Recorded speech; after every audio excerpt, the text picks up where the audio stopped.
So next kay more difficult to country control quality siya. So control quality is a key challenge for tourism services.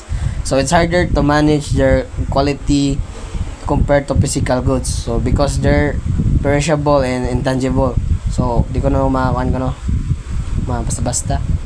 So you can test them before buying, like how a tourist can check if a hotel room is comfortable before booking. So nindot kini kahit because makakuan ka ba og may ba siya or comfortable ba siya nga or worth it ba siya nga stayhan. So muna siya ang state niya. So also service quality depends a lot on people. So heterogeneity.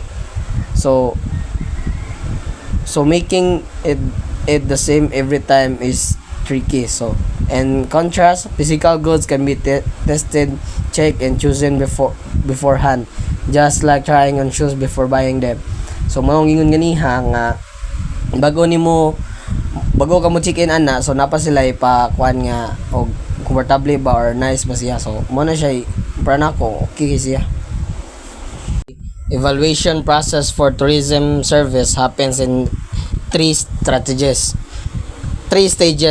So na siya tulo ka stages daw sa pag-evaluate sa process sa tourism.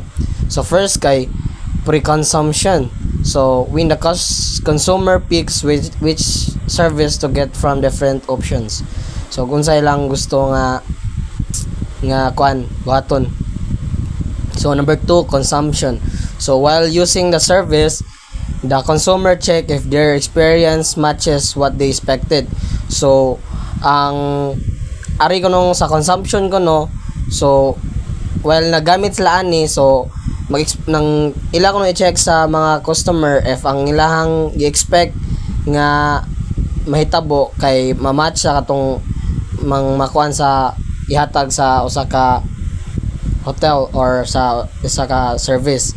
So next is number 3, post-consumption. So after using the service, the consumer compares their experience with expectations set in the first 2 stages. So ila day kumpara og unsay mga stage, mga unsa kuno yung mga unsay kalahian og unsay or ma-match ba sa mga stages nga gi-state na og ganiha sa 1 ug 2.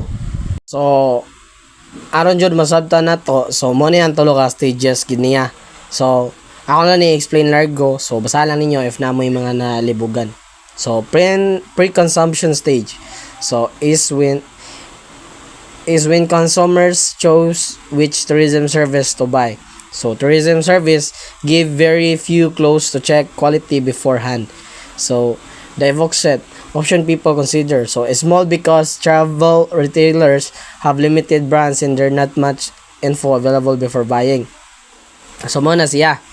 So exception, travel agency may offer multiple choices like different airlines, car rentals, or hotels. So mo na siya magi-offer sa travel agencies. So next, kay physical goods niya, kay have way more options. So consumer can see competing brands and their tangible features in ads or stores.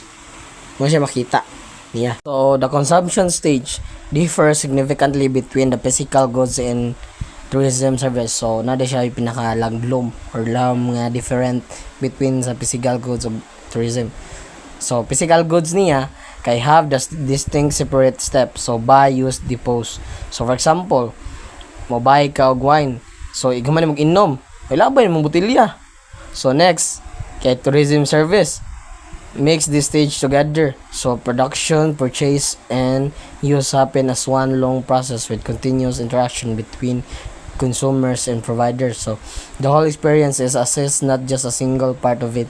So gamiton ra ka ng kuan ba, ng kinahanglan ba, or kanang bitong same mga hotel ba, muna siya mua. So next stage kay post-consumption stage. So as when consumer assess their experience after using the service or product.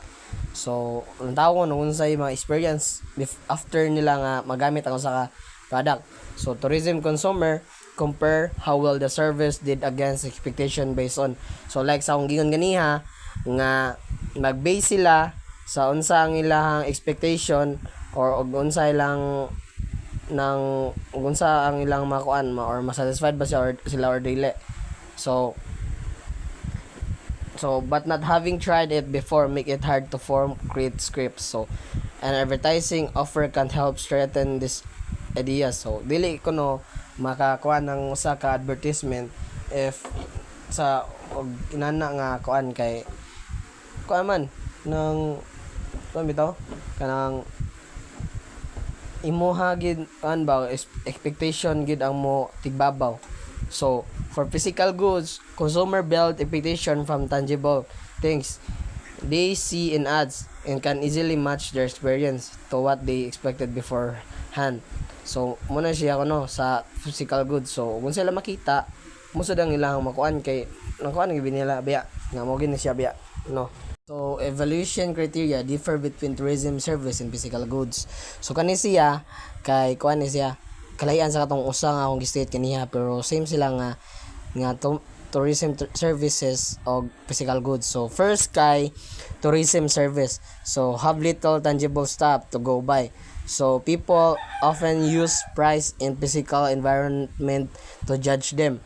So muna yung gingon ni Z-Town 1991. So but price doesn't always match how much value each person gets from the service. So it depends the service of the people who gives you a service.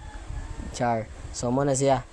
So next kay physical goods are easier to assess for quality because you can look at their tangible features. So like size, color, material. So kasabot ra mo sa kalahian. So ang kalahian niya ang physical goods makikap, makuptan, matan-aw ni mga porma. Nya ang tourism service kay og giunsa pag serve og giunsa pag kuan sa tao og nganong og giunsa pag kuan bitaw pag interact og giunsa ka pag satisfied sa imuhang kuan imuhang kuan example guest ka sa imong mga giadtuan nga turista or tourism or hotels muna siya. So sa akong state ganiha ang balikon sa atong ingon ako nga dapat yun pwede maglibog ang balikon ang tourism service kay kuan na siya nang di siya mahikap kay because kuan siya service ba o unsa giunsa ka pag satisfied sa tawo or pag sa imuhang bitang giadtuan nga hotel nya. Ang physical goods kay easier kay siya because kay makita man nimo ug unsa siya kay mahikap man nimo makuptan man nimo like sa mga bags bitaw sumo na siya kalahian niya sumo na siya difference niya para masabtan ninyo. Okay.